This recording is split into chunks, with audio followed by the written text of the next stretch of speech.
Good afternoon, friends. Now, in before lecture, we are studying about concrete. So, in that lecture, we will continue again concrete.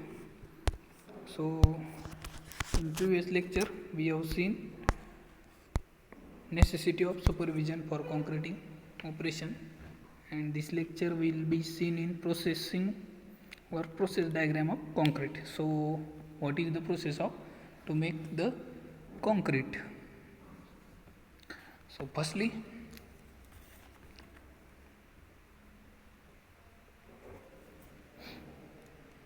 काय करणार आहे आपण procurement of ingredients of the concrete. तर आपले ingredient कुठले कुठले, तर आपण त्याच्यामध्ये काय काय करणार. इन्ग्रेडियंटमध्ये सुरुवातीला काय घेणार, सिमेंट, त्यानंतर ॲग्रिगेट आणि वॉटर. जे इन्ग्रेडियंट आहे ते प्रोक्युरमेंट करणे म्हणजे प्रोव्हाइड करतो आपण इन्ग्रेडियंट साईटवरती. त्यानंतर स्टोरेज अँड हँडलिंग. तर प्रोव्हाइड नंतर काय करणार आपण, ते स्टोअर करणार आणि वापरणार. त्यानंतरचं ऑपरेशन आहे बॅचिंग. बॅचिंग म्हणजे जे काही इन्ग्रेडियंट्स आपण वापरणार आहे ते काय करणार, सेपरेट करणार. त्यानंतर मिक्सिंग करणार त्याची. ते घेतल्यानंतर जे इन्ग्रेडियंट आहे त्याची मिक्सिंग करणार. मिक्सिंग केल्यानंतर एकदा प्रोपोर्शनेटमध्ये मिक्सिंग करणार आपण. नंतर मिक्सिंगनंतर आपण काय करणार, जे टोटल मिक्स केलेलं जे कॉन्क्रीट आहे आपल्या इन्ग्रेडियंट आहेत तर ते आपण काय करणार, तिथून उचलणार म्हणजे ट्रान्सपोर्ट करणार. ट्रान्सपोर्ट म्हणजे कुठं ट्रान्सफर करणार, जिथं आपली साईट चालू आहे त्या साईटवर आपण काय करणार, ते घेऊन जाणार आहे. आफ्टर दॅट ट्रान्सपोर्टिंग नंतर ट्रान्सपोर्ट कशा थ्रू करतो आपण, की जे आपलं असेल पाटी वगैरे काय असेल ना त्याने आपण ते ट्रान्सपोर्ट करणार. आणि जी साईट चालू आहे आपली आणि जिथून आपण मिक्सिंग केलेलं आहे तर ती जे डिस्टन्स आहे ते खूप जास्त नको आहे, कारण ते कमी डिस्टन्स यायला हवं आहे. त्यानंतर next placing. So in that placing म्हणजे जे आपण मिक्सिंग केलेलं आहे ते साईटवर घेऊन गेल्यानंतर ते त्या ठिकाणी साईट जे काही काम चालू आहे, समजा कॉन्क्रिटिंगचं ब्रिक कन्स्ट्रक्शन चालू आहे तर ब्रिकचं जे वर्क चालू असेल त्या ठिकाणी आपण काय करणार, मॅसन्स प्लेस करणार कॉन्क्रीट त्या ठिकाणी. त्यानंतर सो इन दॅट जर कॉलम कन्स्ट्रक्शन असेल त्या ठिकाणी आपण फॉर्मवर्कमध्ये प्लेसिंग केलं, नंतर आपण काय करणार, कॉम्पॅक्टिंग करताना आपण काय करणार, टूल्स यूज करणार किंवा रॉड यूज करणार. त्या रॉड थ्रू आपण काय करणार, ते कॉम्पॅक्ट करून घेणार. आफ्टर कॉम्पॅक्टिंग नंतर काय करणार, आपण दुसऱ्या दिवशी क्युरिंग करणार. त्यासाठी क्युरिंग करणार म्हणजे पाणी मारतो आपण त्याच्यावर. नंतर फिनिशिंग करून घेतो. आता समजा कॉलमला आपण क्युरिंग केलं, पाणी मारलं, त्यानंतर कॉलमच्या फिनिश करतो योग्य पद्धतीने. त्यानंतर waterproofing. So this is a procedure for or process diagram. तुम्हाला दिसत असेल इथं डायग्राममध्ये काय, सुरुवातीला procurement of ingredient of the concrete, नंतर काय storage and handling, after that batching, नंतर mixing, transporting, placing, compacting, curing, finishing. This is the operation when we can make the concrete. So after that concrete chain. So this chain consists of the following operations in series. This chain consists of the following operation in series. So procurement of ingredients of a concrete,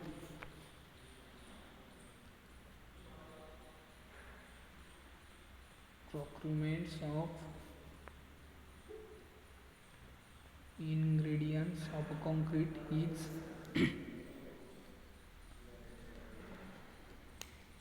after that. So this is a concrete chain. ही काय concrete chain, जी process diagram आपली same इथं दिलेली. Procurement करणार, नंतर storage करणार, after that batching, mixing, transporting, placing, compacting, curing and testing of the concrete in plastic and hardened stage. So after that above mentioned step, so we can see Above mentioned steps in series are known as a concrete chain.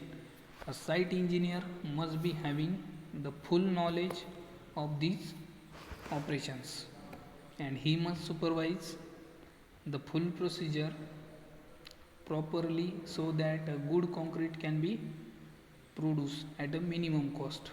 So that in that concrete operation and necessity of supervision on them. कॉन्क्रीटचे जे operation आहे ते बघणार आहे आपण, आणि supervision कशासाठी त्याच्यासाठी required आहे तर ते बघायचं आपल्याला. So first batching. So in that if batching is not done as per required proportion then concretes becomes unworkable. So if the batching is not done then the concrete is unworkable. So batching is a very important part in the for making the concrete, which result in lesser strength. Then after that mixing. So in that mixing, if mixing is not made homogeneous then concrete leads to hard honeycombing and result in less strength in the concrete. जर आपण properly mix नाही केलं, म्हणजे properly mix करायचं म्हणजे तरी नेमकं काय करायचं आपल्याला, आपण मिक्स करताना काय करणार त्याच्यासाठीचं जे मिक्स करताना आपण काय काय यूज करणार, cement, sand, coarse aggregate, water, जे प्रोपोर्शनॅलिटीमध्ये जर मिक्स नाही केलं तर काय होणार आपलं हॉनीकॉम्बिंग होते किंवा स्ट्रेंथ जी आहे त्याची ती लेस येते. त्यानंतर आपल्याला बघायचं आहे ट्रान्सपोर्टेशन.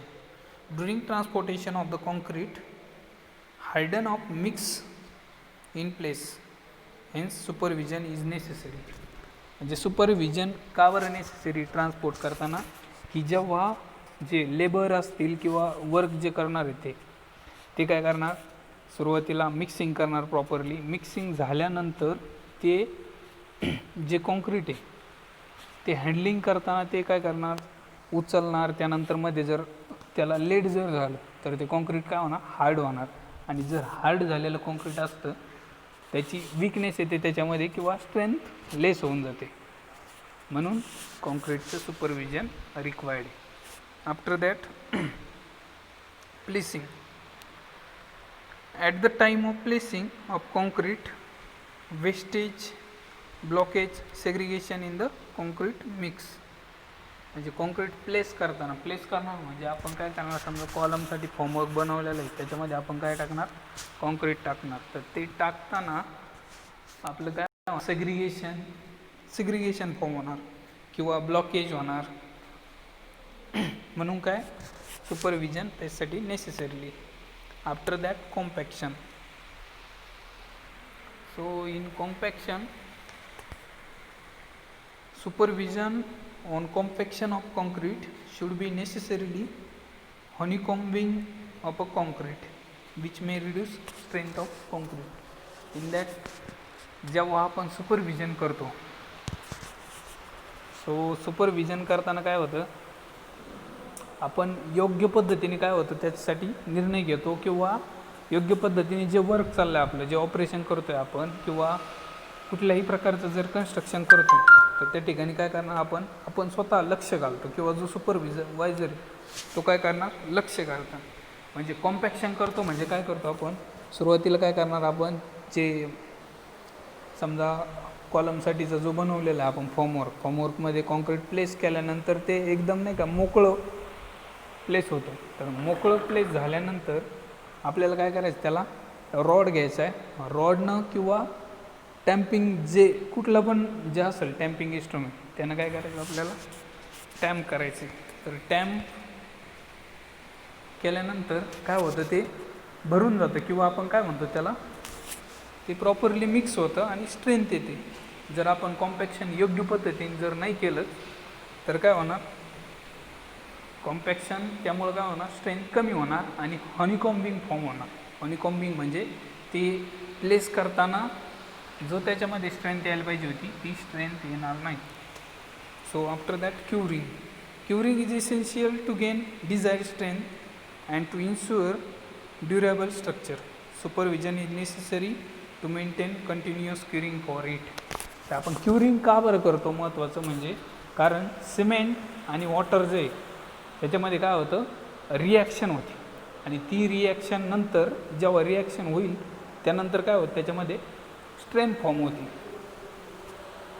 तर जी रिॲक्शन होणे गरजेची म्हणजे जी रिॲक्शन झाल्यानंतरच सिमेंटला स्ट्रेंथ येणार आहे तर ती रिॲक्शनसाठी आपण काय करतो क्युरिंग रिक्वायर्ड असते. ते म्हणजे त्याच्यासाठी काय लागणार आपल्याला सुपरविजन. आपण कंटिन्युअस स्लॅब जर असेल आपला तर 28 डेज म्हणजे पूर्ण 1 महिना आपण काय करतो क्युरिंग करतो. So after that finishing. So in finishing is done to reduce atmospheric interaction. So finishing is done due to reduce atmospheric interaction and creep in concrete. Supervision is necessary for finishing to control plastering work. In finishing शक्यतो फिनिशिंगमध्ये आपण काय करतो प्लास्टरिंगचं जे work आहे ते आपण ते work करणार आहे फिनिशिंगमध्ये.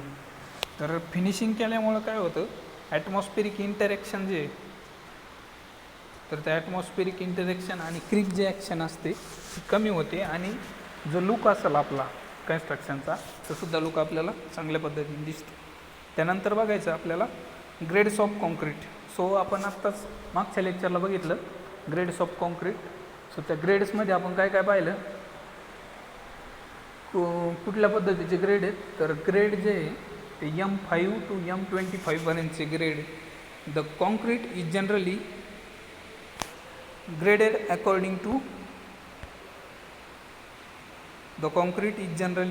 according to the compressive strength. The grades of concrete are stipulated in IS 456-2000. IS काय आहे मी ते तुम्हाला सांगितलेलं आहे. कारण IS जो आहे IS म्हणजे काय आहे इंडियन स्टँडर्डनुसार इंडियननं जो कोड बनवलेला आहे त्याच्यामध्ये स्पेसिफिकेशन दिलेले आहे त्याला आपण काय म्हणतो IS code. So in that the concrete grades lower than M20 are not suitable for reinforce concrete work. The grade of concrete lower than M35 are not to be used in the pre-stressed concrete work. So when जर आपण M20 पेक्षा कमी grade जर use करत असतो कन्स्ट्रक्शनसाठी आणि त्यामध्ये जर आपलं रेनफोर्स कॉन्क्रीटचं जर कन्स्ट्रक्शन असेल म्हणजे रेनफोर्स म्हणजे काय त्यामध्ये जर आपण स्टील यूज करत असतील तर ते सुटेबल नाही आहे.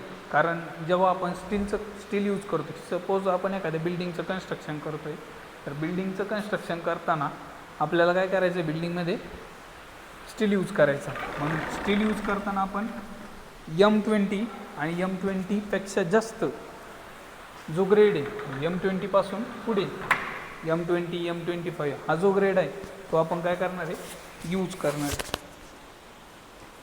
आणि M35 म्हणजे प्रीस्ट्रेस कॉन्क्रीट म्हणजे काय जो कॉन्क्रीट म्हणजे अगोदर बनवला जातो आणि नंतर त्या साईटवर प्लेस केला जातो त्याला काय म्हणतो आपण prestress concrete. In that ordinary concrete mixes or nominal concrete mixes are classified as per IS 456-2000. This is M5, M10, M15, M20 having minimum compressive strength after 28 days as 10 Newton per mm square. So B is a standard concrete. In standard concrete mixes are classified as per IS 456-2000 as M25, M30, M35, M40, M45, 50, 55 having minimum compressive strength after 28 days as 25, 30, 35, 40, 45, 50, 55. ही जी काय आहे जो M आणि त्याला जो digit जोडलेला राहील ती काय राहणार त्याची कॉम्प्रेसिव्ह स्ट्रेंथ. आता तुम्ही म्हणताल, तुम्ही अगोदर सांगितलं की 5 to 25पर्यंतच ग्रेड असतो.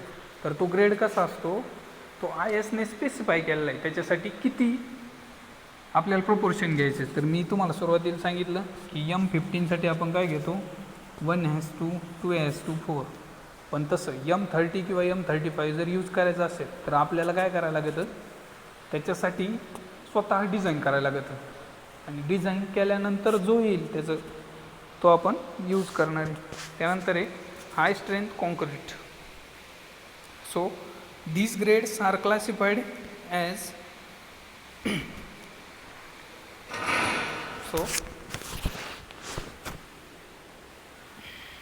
in high strength concrete these grades are classified as M60, 65, 70, 75 and M80 specially used for pre-stressed concrete giving minimum strength of 60 Newton per mm square, 65, 70, 75 and 80 Newton per mm square respectively. So 1 minute please. हाँ sir.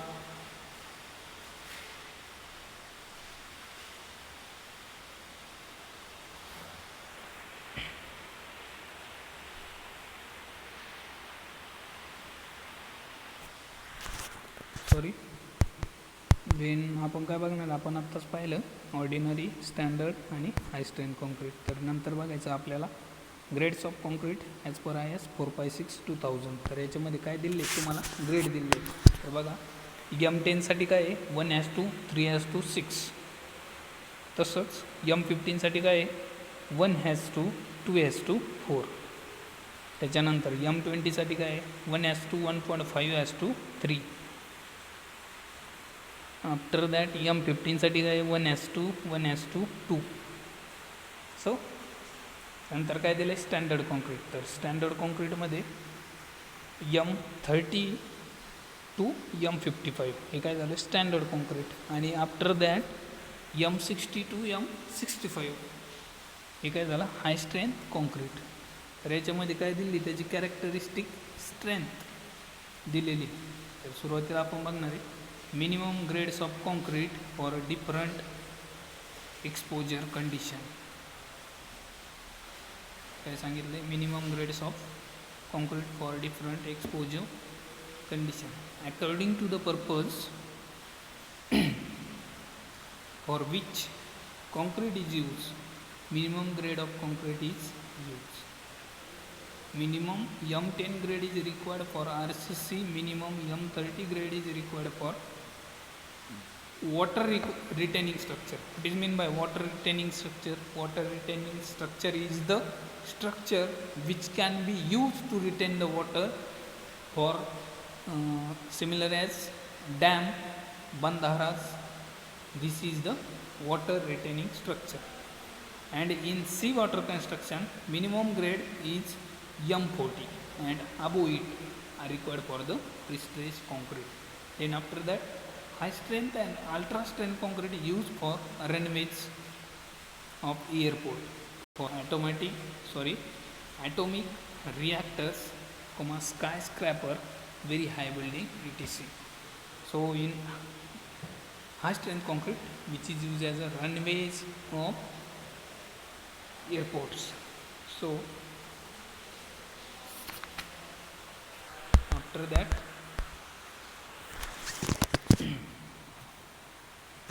Exposure condition दिली तुम्हाला. Table दिलेलं आहे. टेबलमध्ये सुरुवातीला आहे serial number, exposure, plain concrete आणि reinforce concrete. So in that first is a mild exposure. Minimum cement content kg/m³ दिलेलं आहे. इथे किती घेणार आपण माइल्डसाठी 220. After that maximum free water to cement ratio is 0.6. आणि minimum grade of concrete is M50 use करू शकतो आपण यासाठी. डॅश दिलेलं आहे तिथं. मिनिमम सिमेंट कंटेंट पुढे परत ग्रेडसाठी दिलेलं आहे 300. कॉल करतो थांब, लेक्चर चालू आहे.